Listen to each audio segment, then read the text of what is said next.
자, 우리가 세상을 살다 보면 정말 이런 일 저런 일 많이 겪을 때가 있죠.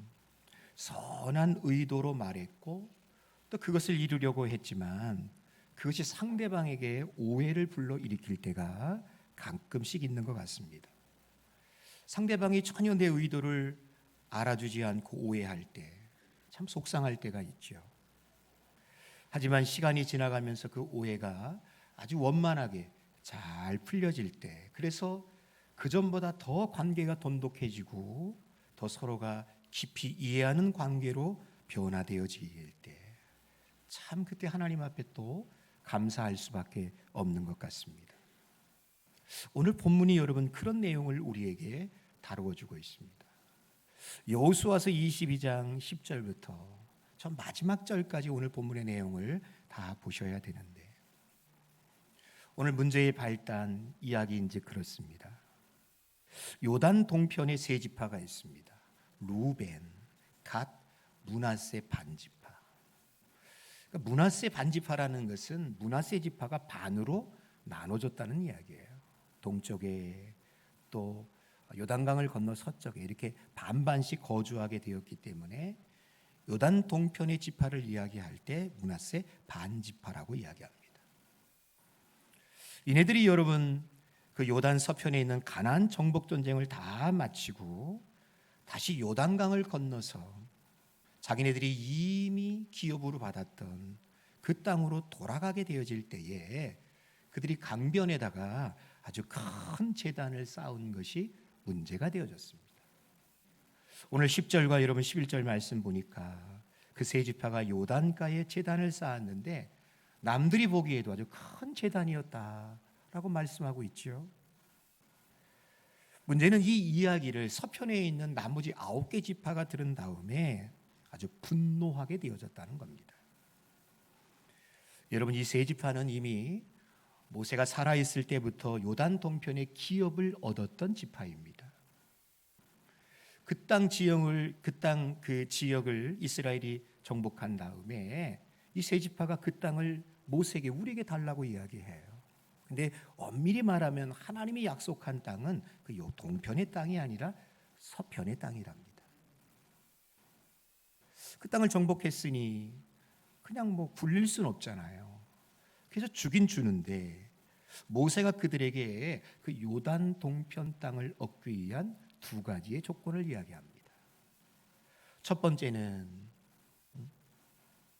요단 서편으로 너희가 건너와서 나머지 9개 지파가 정복 전쟁을 다 마치기 전까지, 그래서 그 나머지 9지파가 요단 서편 가나안 땅에서 안식을 얻을 때까지는 돌아올 수 없다라는 거예요. 가나안 정복 전쟁에 동참하라는 거죠.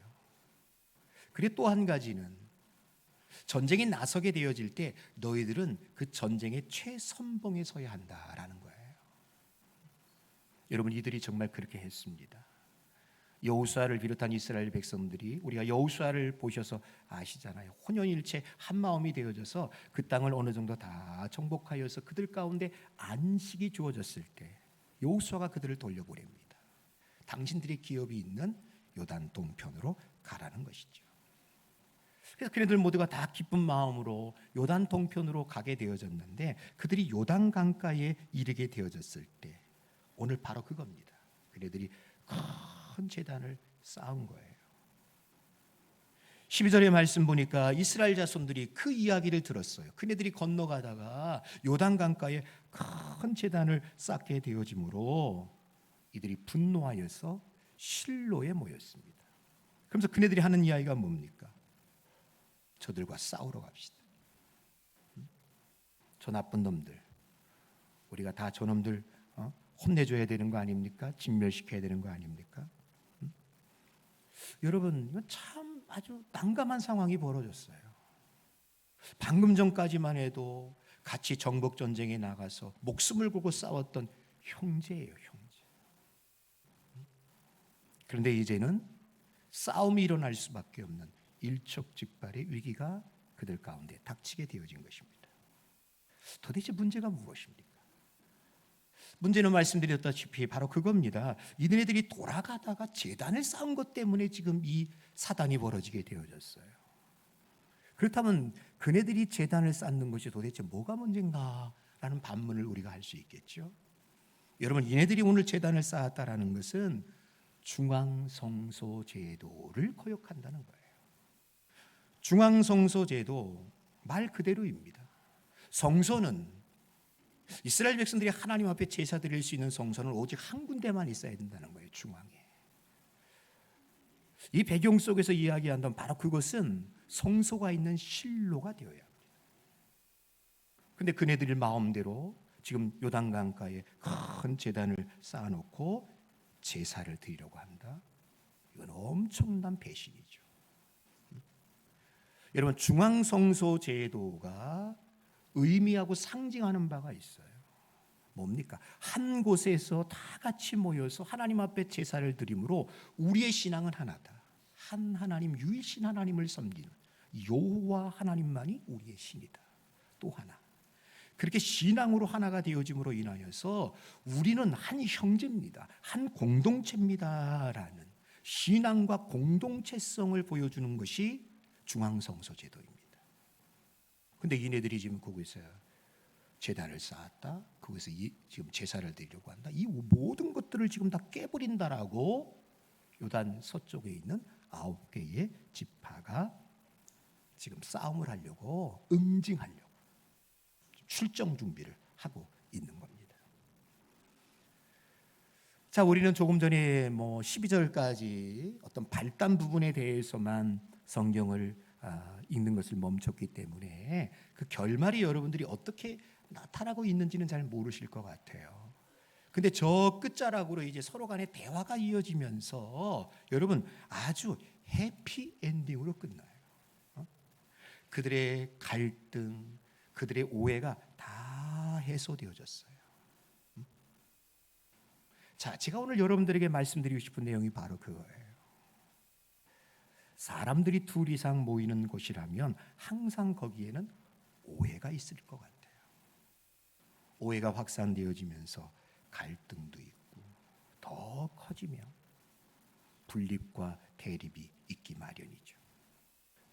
그거는 여러분 어쩔 수 없는 일인 것 같아요. 죄성을 가지고 있는 인간들이 또 서로 간의 생각과 의견이 있다 보니까 이런 것들이 여러분 충돌할 수밖에 없다는 것이죠. 그거는 우리가 인정해야 합니다. 우리들 가운데 오해가 있을 수 있다, 갈등이 있을 수 있다. 근데 중요한 건 뭘까요? 이걸 어떻게 해결하느냐, 이게 중요해요. 그런 것조차도 없어야 돼요. 여러분, 그거는 이상주의예요. 그건 안 돼요. 있습니다. 부부간에도 있는데, 부모 자식 간에도 있는데, 하물며 국가, 사회, 교회, 이건 말할 것도 없을 것 같아요. 그러나 중요한 것은 이런 문제가 발생했을 때 우리가 어떻게 해결할 것이냐. 오늘 핵심적인 메시지가 바로 그겁니다. 여러분, 오늘 어떻게 해결하고 있지요? 자, 13절 14절의 말씀 보니까 그 제사장 비느하스가 요단 동편으로 넘어갑니다. 혼자 가지 아니하고 나머지 지파의 지도자들 되어지는 천부장들을 데리고서 그들에게 가고 있는 것을 봅니다. 목적은 하나입니다.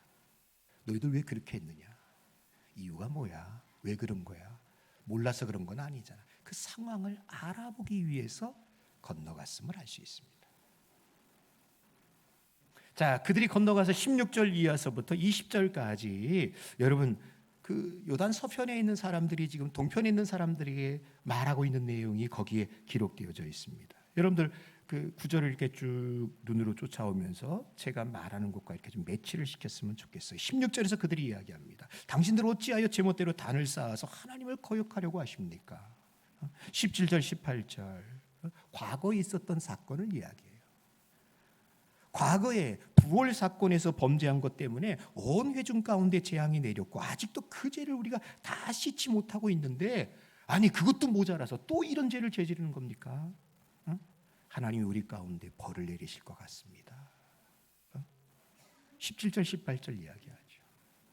여러분, 부월 사건이라는 것은 뭐냐면 민수기 25장에 나오는 사건이에요.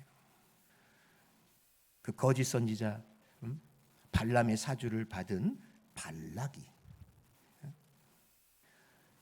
여자들을 통하여서, 모압 여자들을 통하여서 그 이스라엘 남자들을 유혹하여 그 어떤 성적 타락인 간음죄와 더불어서 우상 숭배에 빠지게 했던 사건이 부월 사건이에요.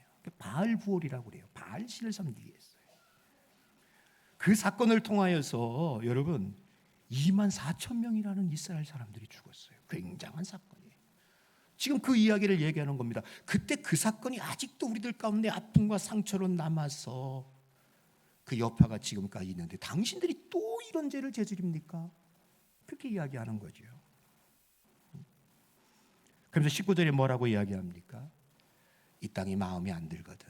요단 동편이에요. 당신들이 거주하게 될 이 요단 동편의 땅이 약속의 땅이 원래 아니었으니까 깨끗하지 않다라고 생각이 되어진다면 다시 다 요단 서편으로 오시오. 요단강 건너 요단 서편으로 오면 우리가 받았던 기업 당신들에게 나누어 주겠습니다. 우리 그래서 함께 삽시다. 이런 제안을 하죠. 그리고 20절에 말씀 보시게 되어지면 또 아간의 사건을 이야기해요. 여러분들도 알고 있지 않습니까? 그 아간 한 사람 때문에 우리 모든 사람들이 얼마나 고충을 당했습니까? 여러분, 아간이 여리고성을 점령한 다음에 하나님께서 그 모든 것을 다 불태우라고 하였건만 그가 시날의 외투 한 벌, 금덩어리 몇 개 자기 장막 속에 숨겨놓았다가 아이성 전투에서 이스라엘이 대패했잖아요. 얼마나 큰 충격이었고 희생이었습니까? 그 이야기를 하는 거예요. 그 아간 한 사람 때문에 온 이스라엘 민족이 큰 공경에 처하지 않았습니까? 당신네들 때문에, 당신들 두 지파 세 지파 때문에 지금 온 이스라엘이 하나님께 벌을 받으면 어떻게 하려고 그러십니까? 그 이야기를 하죠. 그 이야기를 다 들었던 이제 요단 동편의 사람들이 21절부터 29절까지 이야기를 합니다. 23절의 말씀 보십시오. 우리가 제단을 쌓은 것이 돌이켜서 하나님을 따르지 않으려 함도 아니고 우리가 이 제단을 쌓고 여기서 번제나 소제나 어떤 화목제를 드리려 하였던 것이 우리의 의도였다면 끝에 뭐라고 이야기해요? 여호와가 친히 벌 내리셔도 괜찮습니다. 그러면 우리는 벌 받아 쌉니다. 마땅합니다. 그런 얘기죠. 근데 그게 아니에요. 우리가 이 제단을 쌓아놓고 여기서 여러분들이 우리 모두가 함께 드려야 하는 그 중앙성소 실로에서 제사를 드리지 않고 여기서 별도로 제사를 드리려고 했다면 하나님이 우리에게 벌을 내려도 우리 할 말이 없습니다. 근데 그게 아니에요 라고 이야기해요. 24절에 이야기합니다. 그 목적이 있습니다. 이 제단을 쌓은 것은 이야기인지 그겁니다. 후일에 요단 서편에 있는 당신들의 자손이 이 요단 동편에 있는 우리 자손들에게 말하기를 도대체 요단강이 우리를 갈라놓았는데 당신들과 우리와 무슨 상관이 있습니까? 그러면서 우리를 배척하고 우리를 밀어내려고 한다면 25절 요단으로 경계를 삼으셨는데 우리는 마치 이스라엘 백성이 아닌 것처럼 우리가 받아야 될 분깃이 없는 것처럼 여기고 우리가 가진 신앙마저도 그들이 인정하지 않고 여호와 경외하기를 그치게 할까 하여 이것이 걱정되어져서 27절 우리가 이 제단을 쌓아서 후대에 당신네들의 후손과 우리의 후손들이 똑같이 하나님을 섬기는 한 백성이고 한 형제임을 보여주기 위한 상징적으로서 이 제단을 쌓은 겁니다. 오해하지 마세요. 이곳에서 우리가 별도의 또 다른 제사를 드리겠다라는 게 그게 아니라 이건 하나의 상징물입니다. 당신들의 신앙과 우리의 신앙이 같다는 것. 한 신앙 안에서 우리는 한 형제라는 것을 보여주는 제단입니다 라고 말하는 거예요. 자, 그렇게 되어질 때 여러분 요단 서편에서 상황을 알려고 왔던 그 사람들이 어떻게 될까요? 오해가 풀리는 거예요. 아, 그랬구나. 우리가 오해했구나. 우리가 착각했구나. 그렇게 되어질 때 여러분 양 진영의 지파들이 어떻게 되어지느냐? 30절부터 34절 말씀 보니까 듣고서 아주 좋게 여겼더라. 피느하스를 비롯한 그 천부장 모두가 그 이야기를 듣고 나서 그런 생각이었구나. 그런 생각이었구나. 좋게 여겼다. 피느하스가 31절에 말합니다. 우리가 오늘 여호와께서 우리 중에 계신 줄을 알게 되어졌다. 당신들의 하나님, 우리의 하나님이 한 하나님인 것을, 당신들의 신앙과 우리의 신앙이 같음을 알게 되어졌다. 돌아와서 여러분 백성들에게 이야기합니다. 그럴 때에 모든 사람들이 다 즐거워했어요. 우리가 오해했구나, 잘못 생각했구나. 그러면서 다시는 33절 뭐라고 얘기합니까? 가서 싸워 그것을 멸하자 하는 말을 꺼내지 아니했다. 다시는 싸우자고 이야기하지 않았다. 그러면서 34절에 그 제단을 에시라 불렀으니, 히브리 말로 에드예요. 에드 뜻이 뭐예요? 증거라는 뜻이에요. 무슨 증거입니까? 이게 제사를 드리기 위한 제단이 아니라 이 에드 제단은 저 동쪽과 서쪽 우리 모두가 한 신앙이요, 한 형제요, 한 공동체임을 보여주는 제단이다. 그 증거다. 그래서 에드라고 불리게 되어졌다라는 것이죠. 여러분, 이 모든 문제들이 해결되어질 때 그 분열의 긴장이 없어지게 되었습니다. 그리고 이 사건을 통하여서 이스라엘 공동체는 어떻게 됐습니까? 비록 요단강이 이렇게 가로질러 나누고 있지만 요단강과 관계없이 이들은 더 하나 되어지고 연합되어지는 하나의 계기가 되어졌음을 이야기해요. 해피엔딩이에요. 그렇게 마무리되는 거예요. 자, 오늘 본문의 말씀을 통해서 우리 삶 가운데 한번 적용을 해봐요. 가정이든 교회든 오해와 갈등이 있을 때, 그래서 자칫 잘못하게 되면 이게 배가 갈라져서 이렇게 분열이 되려고 할 때 이 방법을 우리가 어떻게 해결해야 되겠는가? 그 첫 번째 방법 오늘 본문에서 찾습니다. 너무 여러분 뻔한 이야기일 수 있는데 우리가 잘 실천하지 않기 때문에 다시 되새김한다라는 마음으로 이 말씀을 전합니다. 너무 뻔한 이야기예요. 그런데도 잘 안 되는 게 또 우리의 속사정인 것 같아요. 그 첫 번째가 뭡니까? 대화입니다. 대화. 자, 문제의 심각성을 알게 되어지니 서쪽 지파 사람들이 어떻게 합니까? 싸우러 가자. 그래, 싸우자. 바로 나가지 않았어요. 그 상황을 알기 위해서, 정확한 상황을 알아야지. 흔히 말하는 팩트라고 그러잖아요. 팩트를 알아야 돼요. 그러니까 제사장 비느하스와 천부장을 보내는 거 아니에요. 조금 기다렸다가 상황을 안 다음에 말해도 늦지 않은데, 근데 우리는 그렇게 못할 때가 많아요. 오해는 쓸데없는 상상을 낳을 때가 있는 것 같아요. 내가 오해했어요. 근데 오해한 것으로 끝마치지 않아요. 그거는 또 새끼를 치고 막 이렇게 눈덩이 막 이렇게 부풀어지게 그 오해가 굉장히 확산되어지는 것을 봅니다. 그리고 그 잘못된 오해 속에서 우리는 쉽게 판단하고 정죄할 때가 많이 있다고 생각하지 않습니까? 항상 문제는 오해, 쓸데없는 상상, 그리고 조급한 결정에 일을 그르칠 때가 있다는 거예요.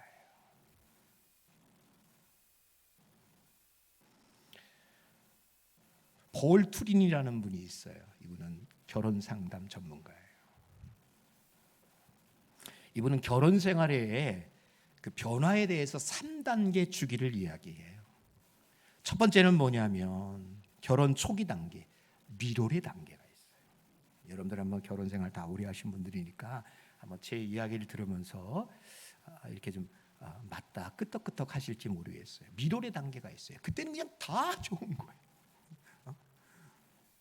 배우자의 이 사이에 찐 고춧가루조차도 아름답게 보여요.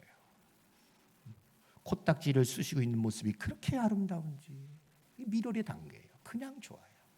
무조건 좋아요. 그렇게 사랑스러워요. 자, 지금 이 단계에 있는 분들 한번 손 들어보세요. 하나도 없군요. 자, 이 단계가 지나면 두 번째 단계가 현실을 직시하는 단계가 옵니다. 미로의 단계와는 전혀 다른 단계예요. 아유, 저 이 사이에 고춧가루를 왜 끼고 다녀? 아유, 좀 거울 좀 봐라, 거울 좀 봐.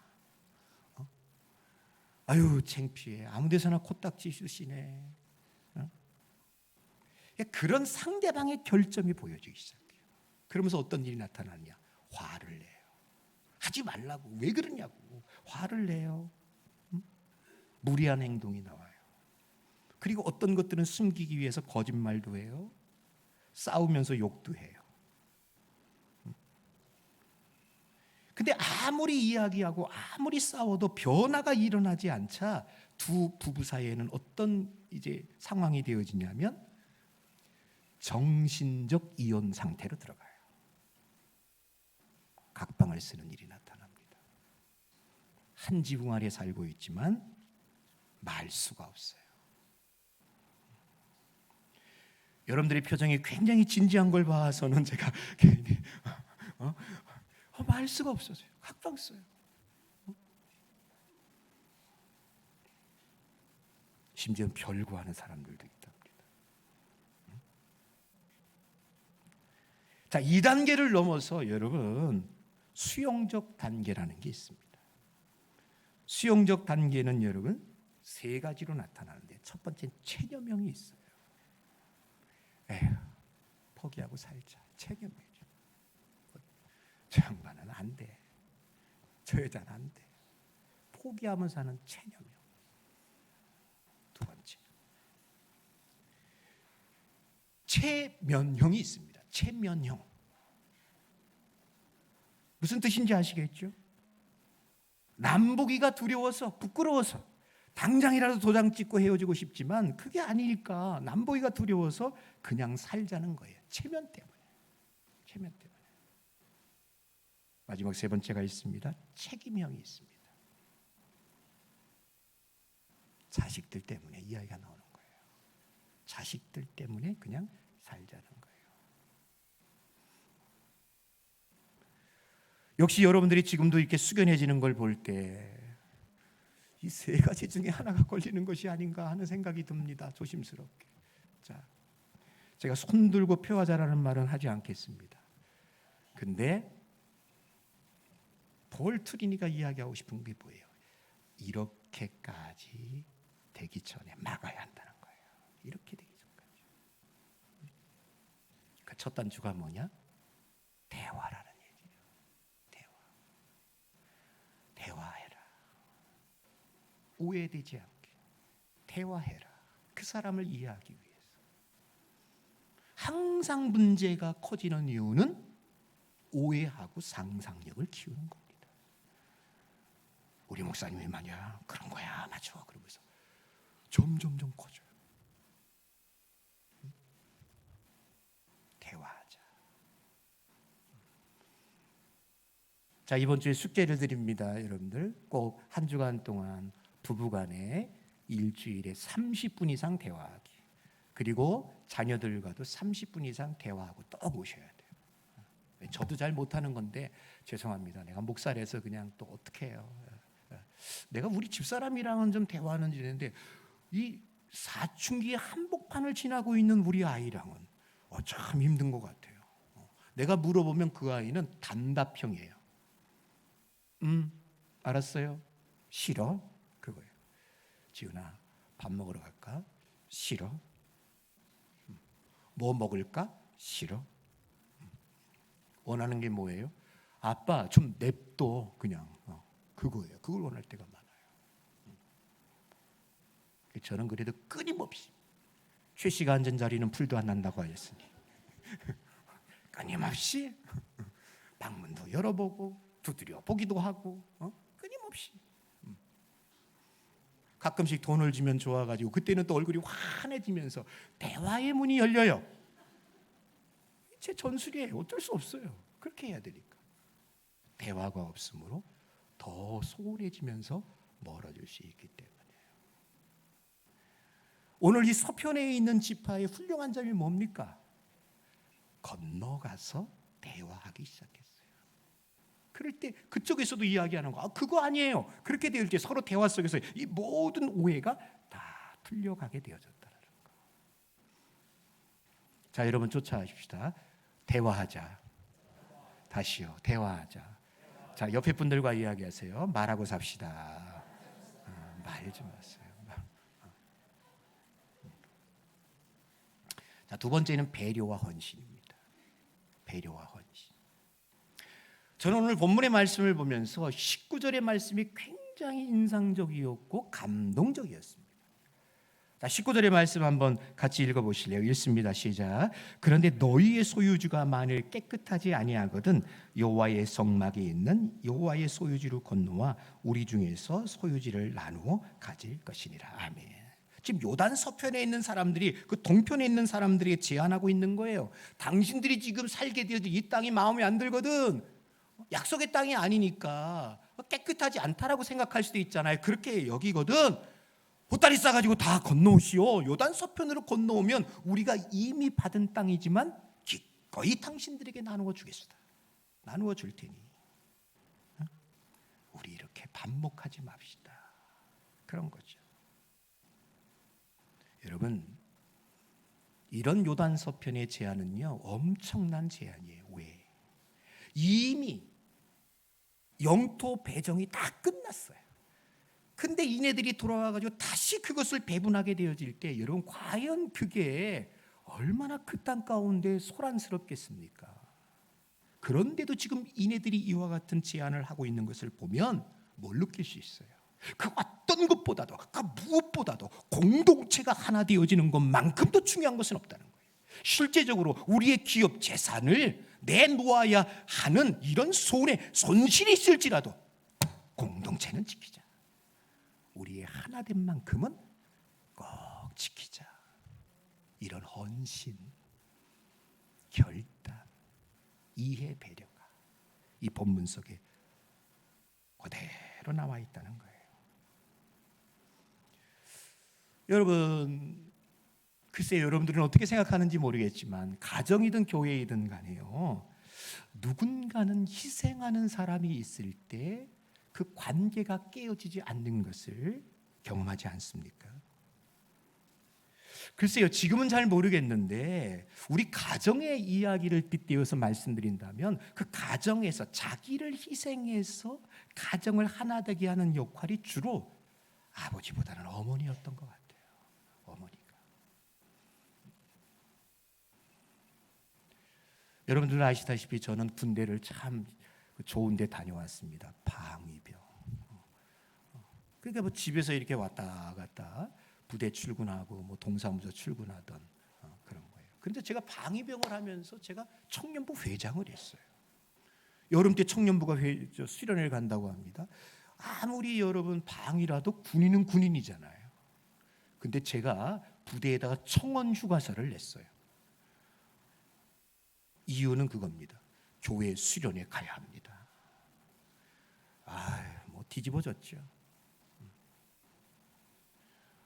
근데 제가 결국엔 그 부대에 허락은 없었지만 이거 말하면 안 되는데 이미 공소시효가 좀 지났겠죠. 시간이 그러니까 그냥 이렇게 동사무소 내에 뭐 우리 그 같이 있는 분들이 한 대여섯 명밖에 없으니까 그냥 갔어요. 수련회를. 3박 4일짜리인데 나는 1박 2일 한다고 해서 난 갔어요. 갔다 왔는데 난리가 났어요. 뭐 그 중대본부는 아무 문제가 없었는데 우리 아버지가 난리가 났어요. 밤늦게 돌아와가지고 대문을 열고 현관문을 딱 들어가려는데 아버지가 딱 현관에 지키고 있더라고요.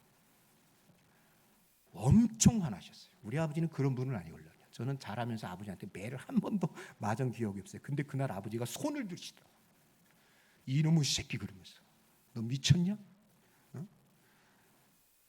야 이놈아 네가 거기를 어딜 가? 너 영창 가는 거야 임마 그러면서 막 나를 때리시려고 하더라고요. 그때 천사 같으신 우리 어머님이 있다.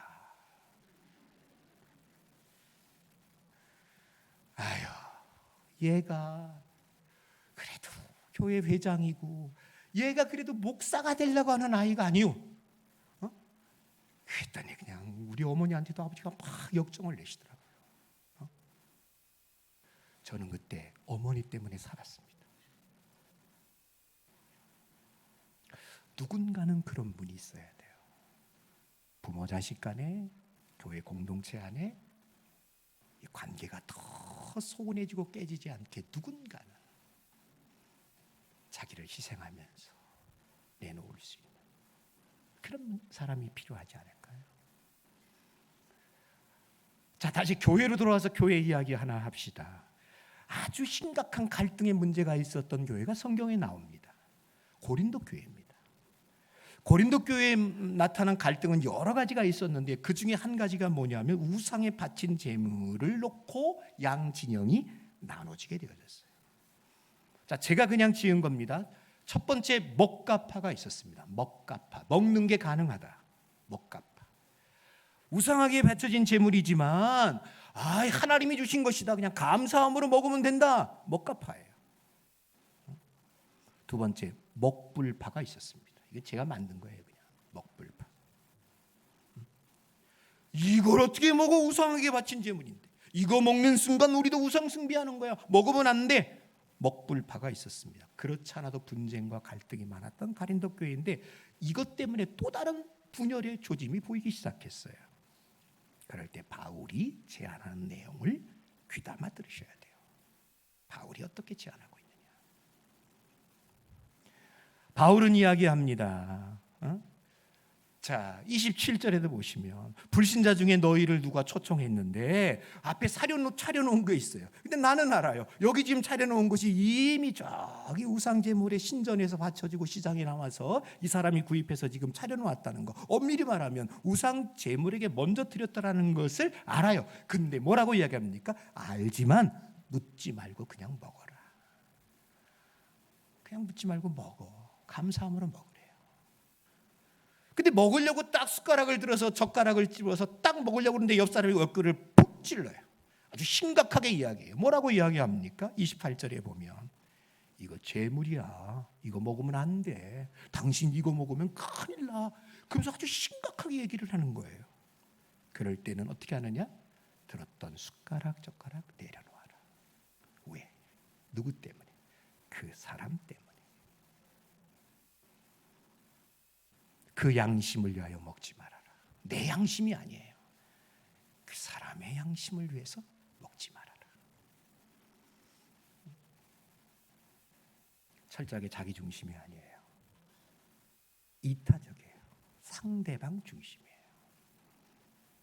그러면서 이런 결론을 내립니다. 사도 바울은 32절 33절의 말씀 보니까 유대인이든지 헬라인이든지 하나님의 교회나 절대로 거치는 자가 되지 말아라.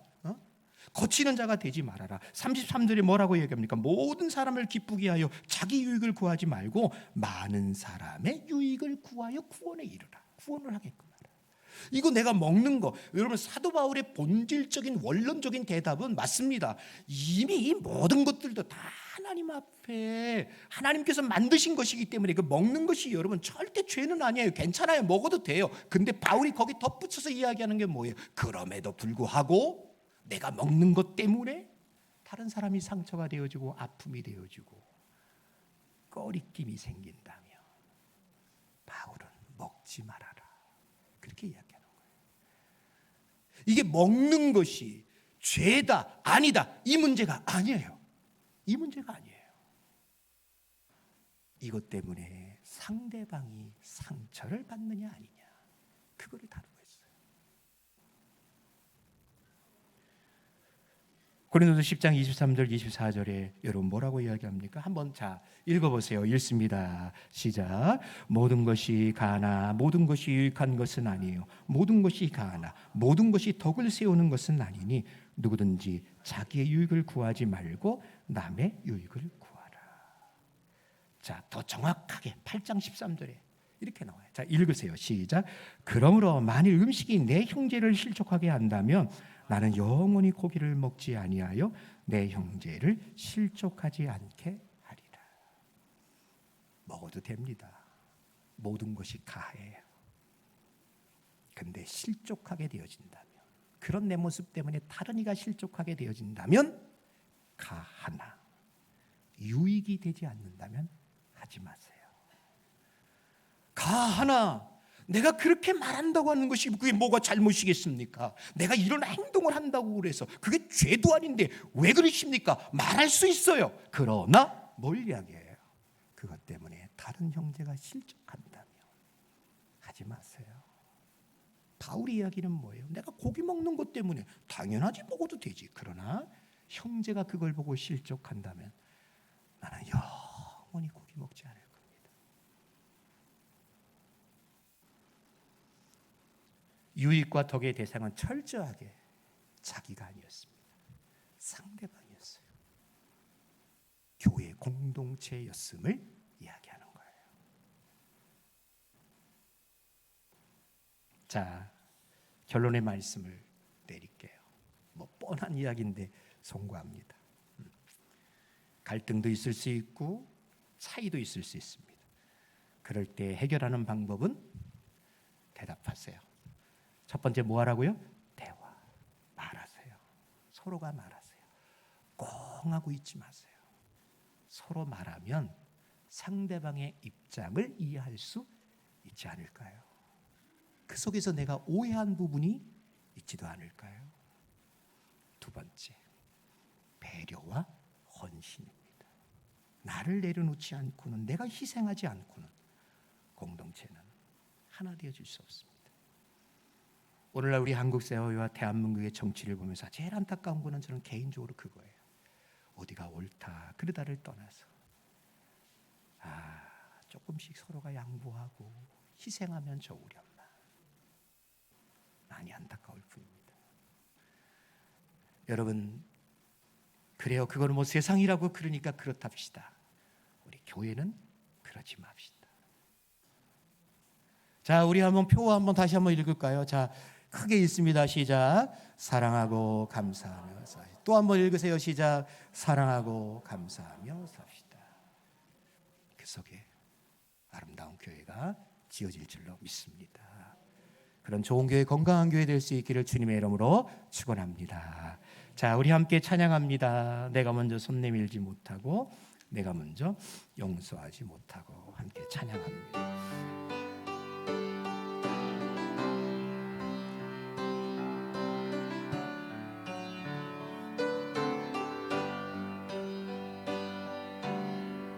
내가 먼저 손 내밀지 못하고, 내가 먼저 용서하지 못하고, 내가 먼저 웃음 주지 못하고, 이렇게 머뭇거리고 있네. 그가 먼저 손 내밀기 원했고,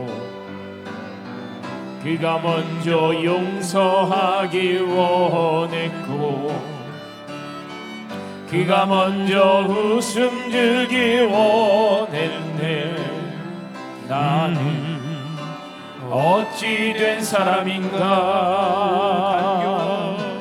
오, 가볍건 나의 입술이여, 더러운 나의 마음이여, 왜 나의 입을 사랑을 말하면서, 왜 나의 마음을 화해를 말하면서, 왜 내가 먼저 져줄 수 없는가, 왜 내가 먼저 손해볼 수 없는가. 오늘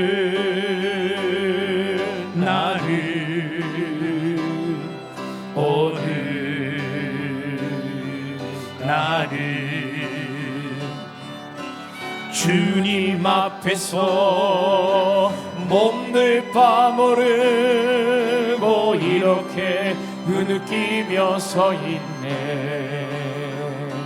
어찌할 수 없는 이 마음 주님께 맡긴 채로, 내가 먼저 섬겨주지 못하고, 내가 먼저 섬겨주지 못하고, 내가 먼저 이해하지 못하고 내가 먼저 높여주지 못하고 이렇게 고집 부리고 있는데 그가 먼저 섬겨주길 원했고 그가 먼저 이해하길 원했고 그가 먼저 높여주길 원했네. 나는 어찌된 사람인가. 오 추악한 나의 욕심이요 오 서글픈 나의 자존심이요 왜 나의 입은 사랑을 말하면서 왜 나의 맘은 화해를 말하면서 왜 내가 먼저 져줄 수 없는가 왜 내가 먼저 손해볼 수 없는가 오늘 나는